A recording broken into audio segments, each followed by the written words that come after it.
조정지구 해제, 투기과열지구 해제 신청을 받은 지역에 대해서 논의를 한다고 그래요.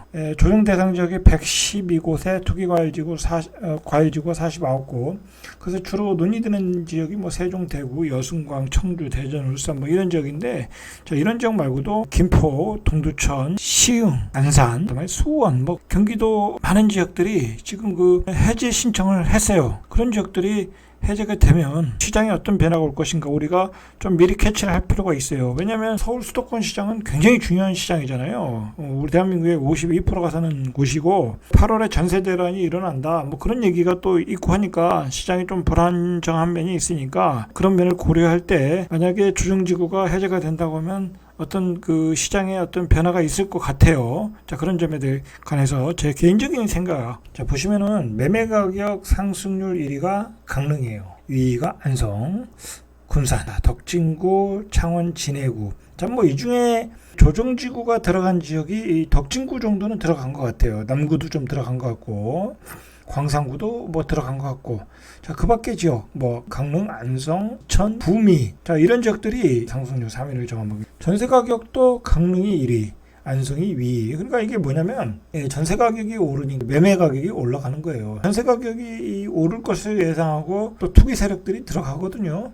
그런 투기 세력들이 가사를 해서 올라가는 게 있어요. 제가 이제 굳이 얘기하는 건 뭐냐면 비조정 지구라는 거죠. 규제 지역이 아니라는 거죠. 이 규제 지역이 아니다 보니까 풍선 효과로 투기 세력들이 들어가서 집값을 더 올리더라는 거예요. 지금 좌파 정부에서 만든 그 조정 지구의 어떤 삼중 규제로 인한 어떤 부작용이 이런 데서 나타나고 있는 거예요. 그러니까 조정지구의 자본이 어떤 투기성 자본이 골고루 이렇게 분산되면은 어떤 집값의 상승률이 크질 않는데 이런 지역들의 어떤 투기 자본들이 이렇게 집중적으로 들어가는 거야. 전세 공급 물량 모자르고 비조정지구이고 그러다 보니까 이렇게 가격이 등하는 지역이 된다는 거예요. 강릉이라는 데는 사실 뭐 인구가 소멸하는 도시라고 그러잖아요. 멀리 내다보면 새 아파트는 뭐 6억, 7억까지 갔나요? 6억 중반대는 제가 본 거 같아요. 그 정도로 가격이 급등을 했는데 조정지구의 규제로 인해서 투기성 자본들이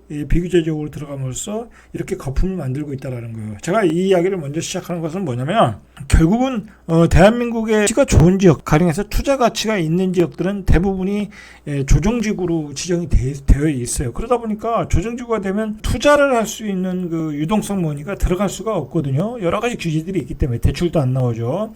취득세 중과를 하죠. 그렇기 때문에 그게 안 된단 말이에요. 자, 그러다 보니까 이런 쪽으로 들어서 거품을 만들고 있다라는 거예요. 자, 이게 왜 중요하냐면 만약에 대규모로 풀려지면 이렇게 이제 거품이 끼었던 지역들, 뭐 강릉, 안성, 뭐 군산, 뭐 이천 이런 지역들, 이거 뭐 이천은 그냥 아주 조그만 소도시잖아요. 이런 지역들의 거품이 급격하게 빠질 수 있어요. 그러니까 조심하셔야 돼. 불인이들, 뭐 강사들이 이 지역이 상승률이 또 상위권에 있다고 해서 불인이들 함부로 들어가면 물릴 수 있어요. 왜 물리냐면 조정지구가 해제가 되면 이제 조정지구로 어떤 투기성 자본들이 분산해서 들어갈 수 있어요. 이런 지구는 쳐다도 안 보는 거야. 이 얘기부터 제가 먼저 꺼내는 이유는 이게 바로 조정지구를 풀어줬을 때 효과라는 거예요. 자, 그러면 이제 여기서 결론이 나오는 거예요. 조정지구는 지금 별 의미가 없어요. 제가 보기엔 전체적으로. 특별한 지역이 아니면 대부분이 풀어줘야 돼. 왜냐면 가격이 너무 올랐거든. 거기에 들어가서 가수요가 또 들어가서 투기를 하고 갭 투자를 하고 그러기가 쉽지가 않아요. 두 가지 허들이 있어요. 첫째로 제가 계속해서 방송에서 얘기했지만 전세가율이 너무 낮아요. 갭 투자하기에는. 송도 같은 지역은 40% 이하도 많아요. 37%, 38% 그래요. 그거 어떻게 갭 투자하냐고. 조정지구를 풀어준다 해도 갭 투자를 못해요. 대전도 50% 이하도 있고 50%. 조금 더 낡은 데는 한 60%.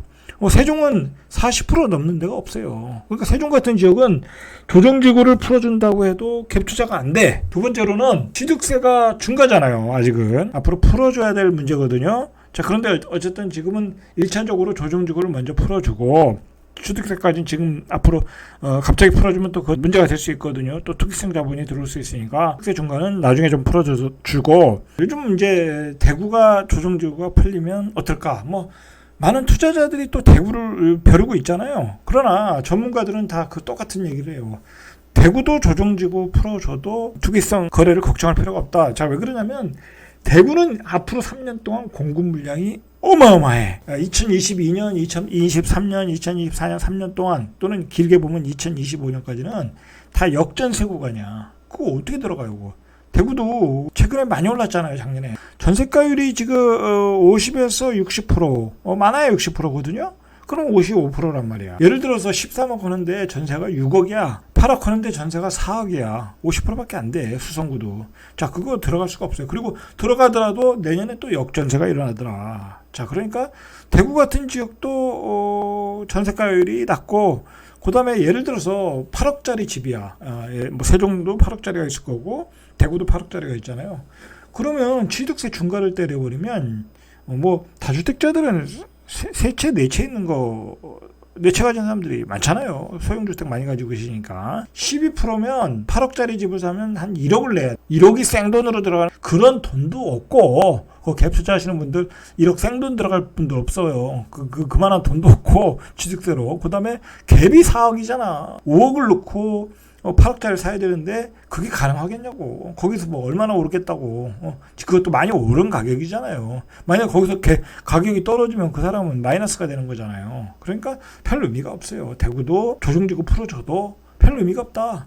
전세가율이 낮고 취득세 중과를 때려버리기 때문에 별 의미가 없다. 최근에 얘기가 되는 지방 위주로 얘기를 해요. 뭐 예를 들어 대구, 세종, 여순광 뭐 그런 지역들. 경기도 지역은 아직 뭐 그렇게 수치상으로 많이 빠지진 않았잖아요. 자, 그런데 경기도에서 풀어달라고 하는 지역들이 많다. 그리고 실질적으로 경기도가 거래가 거의 안 되고, 거래가 돼도 몇 억씩 빠진 상태로 거래가 되잖아요. 안성도 풀어달라고 그러고, 시흥도 풀어달라고 그러고, 안산도 풀어달라고 그러고, 동탄도 풀어달라고 그러고, 화성 동탄, 의정부도 풀어달라고 그러고, 어떤 가수요가 들어가서 집을 사야지 하는 수가 없어요. 왜냐면 종부세, 보유세 뭐 이게 그대로잖아요. 거의 그대로. 천 수억씩 맞고 있는 사람들이 있기 때문에 다 물량을 어떤 기회가 오면 다 털 준비를 하고 있는 거야. 과감히 풀어주는 게 맞다. 그래야 시장에 유통 물량이 많이 나오고 가격 하락을 유도할 수 있다. 만약에 대구와 세종만 풀어줬다. 낙폭이 크니까. 그러면 또 투기 자본이 세종과 대구로만 쏠릴 수 있어요. 풍선 효과가 나와서. 그러면 안 되고 전반적으로 전체적으로 지역을 넓혀서 풀어줘야 된다. 예를 들어서 한꺼번에 그 지역을 다 못 푼다고 하면 뭐 대구는 예를 들어서 뭐 북구와 달성군, 뭐 서구 뭐 이런 지역들 먼저 풀어주고, 예를 들어서 대전도 대덕구, 뭐 그다음에 동구 뭐 이런 그 좀 낙후된 지역들 먼저 풀어주고, 울산도 뭐 중구 먼저 풀어주고, 청주도 뭐 일부 지역들 풀어주고, 아주 핵심적은 남겨놓고 다음번에 풀어주는 거 남겨놓고 그런 식으로 풀어줘야 된다. 그리고 예를 들어서 경기도 같은 경우에도 집중적으로 많이 빠지는 지역들이 있잖아요. 뭐 예를 들어서 의정부, 그다음에 뭐 오산도 요즘 많이 빠지고, 동탄도 빠지고, 뭐 수원도 빠지고, 뭐 의향도 많이 빠지잖아요. 뭐 그런 지역들, 남양주 순차적으로 풀어줘야 된다는 거예요. 특히 이 경기도 지역은 풀어주는데 집값이 급등하지 않을까? 그런 걱정을 할 필요가 없어요. 할 필요가 없다. 왜 그러냐면 이제 경기도 지역은 추세 하락이야. 추세 하락이고, 그 다음에 경기도 지역 뭐 가수요가 들어갈 구멍이 없어요. 아직도 그 허들이 있다. 그 종부세, 취득세 그런 부분으로 있다라고 생각을 하시면 돼요. 정리하자면 전반적으로 전 지역을 넓혀서 다 풀어주고, 일부 핵심 지역만 이번에 남겨놓고 다음번에 한 번 더 심의를 할 때 풀어주면 뭐 투기 세력이 들어가지 않으면서 안정을 찾을 거라고 봐요. 지금 이게 문제가, 아까도 봤듯이 문제가 이렇게 너무 많은 지역들을 이게 다 묶어놔 버리니까 유동성 자본들이 비규제 지역 들어가서 거품을 만들고 있거든요. 조정지구의 의미가 지금은 하나도 없어요. 집값이 이제 고점을 찍고 내려오고, 뭐 그리고 지금 금리가 도저히 집을 살 수 없는 금리야. 금리에 집을 살 사람도 별로 없어요. 스태그플레이션으로 가는 상황에서 정부는 규제 완화를 통해서 어떤 시장 경제가 정상적으로 돌아갈 수 있도록 그렇게 만들어야 돼요. 자, 이거 빨리 시장을 정상적으로 돌려야 되는 이유 중에 하나가, 최근에 집값이 다 떨어지고 있고 폭락하고 있고, 그리고 지금 세계 금융시장은 스태그플레이션으로 가서 자산 버블 붕괴를 하고 있는데 어떻게 강남이 신고가를 치고 뭐 초고가 아파트 수십억씩 오르고 일기 신도시는 뭐 또 신고가를 내고 왜 그 잘못된 현상의 근본적인 원인은 바로 이런 거예요. 이런 거 이런 조정직으로 다 묶어놓고 대출 규제도 다 묶어놓고 취득세 중과하고 호재가 있는 곳으로만 몰려가게끔 만들어놨어. 자 그러다 보니까 이게 마지막 그 지점에서 용산 집무실이 들어온다고 해서 용산에서 또 외지인들이 들어가서 집을 사고 강남에 똘똘한 한 채라고 신고가가 나오고 자 이런 모든 이 버블이 만들어지는 현상의 원인은 이런 조정지구의 규제 때문에 일어나는 거다. 그렇게 보셔야 돼요. 그 강남 입성의 꿈이 무너질 수 있다라는 거야. 강남이 저렇게 거품이 많이 만들어지면 정리하자면 빨리 조정지구 풀어지고 그 다음에 2차 때 다시 조정지구를 완벽하게 100% 다 풀어버리고 그리고 강남도 토지거래 허가제가 필요 없어요. 별 의미가 없다. 토지거래 허가제 한다고 집값이 안 오르는 거 아니잖아요 지금. 그죠? 그 다음에 취득세 중과도 빨리 풀어야 된다. 그냥 정상적으로 집을 사고 팔아야지 이게 유동성이 한 곳으로 쏠리지 않는다는 거야. 해제 이거 전반적으로 다 풀어주는 방향으로 가는 게 저는 맞다고 생각을 합니다. 이상 절대값TV의 명품 PD 한 PD였습니다.